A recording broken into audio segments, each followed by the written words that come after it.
আজকে আমি আপনাদের সাথে এই কিউট পান্ডা কেকের ডেকোরেশনটা শেয়ার করছি, তাই পুরো ভিডিওটা দেখুন। হাই, আমি Priya. Hello everyone, welcome back to my channel মেলোবিল বেকিং স্টুডিওতে আপনাদের সকলকে ওয়েলকাম। আশা করছি আপনারা সকলে ভালো আছেন।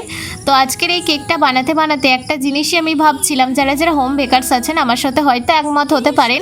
তো এখানে যে ব্ল্যাক ফন্ডেন্টটা ইউজ করছি, এটা মূলত যে পান্ডা থিমের কেকটা বানাবো তারই আমি কানটা রেডি করছি, তারপর নাক, মুখ, চোখ সব তো আছেই। তো আমি হোয়াইট ফন্ডেন্ট বেকিংয়ের দোকান থেকে কিনে এনেছিলাম, যেহেতু আমার কাছে ছিল না। তার মধ্যে আমি ব্ল্যাক কালার মিশিয়ে এই ফন্ডেন্টটা রেডি করেছি। ব্ল্যাক ফন্ডেন্ট আলাদা করে ব্ল্যাক ফন্ডেন্ট কিনতে পাওয়া যায়, বাট আমি কিনিনি। তো এখানে বেশ কিছুটা পরিমাণ ফন্ডেন্টের মধ্যে আমি কালার মিশিয়েছি, তো বেশ কিছুটা বেড়েও গেছে। তো এই যে বেড়ে গেছে ব্ল্যাক ফন্ডেন্টটা, এইটা আবার যে কবে অর্ডার আসবে বা এখনও আসতে পারে বা নাও আসতে পারে। তো এইভাবে রেখে দিলে অনেক সময় একবারে গলে যায় অথবা একবারে শক্ত হয়ে যায়, সেই ফন্ডেন্ট দিয়ে কিন্তু পরবর্তীতে আর কাজ করা যায় না। তো সেক্ষেত্রে আমাদের কি হয়, লস হয়। তো এরপরেও যদি কোনো কাস্টমার এই কেক নিয়ে বার্গেনিং করে তাহলে বলুন তো কেমন লাগে। যাই হোক, আজকের এই পান্ডা থিমের কেকটা আপনাদের কেমন লেগেছে জানাবেন। এর পরবর্তীতে আপনারা কোন কোন থিমের কেকের ডেকোরেশন দেখতে চান সেটাও আমাকে জানাতে পারেন। যেহেতু আমার চ্যানেলটা নতুন, তাই আপনাদের সাপোর্ট ভীষণ প্রয়োজন। তাই ভালো লাগলে অবশ্যই চ্যানেলটিকে সাবস্ক্রাইব করে রাখবেন। টাটা।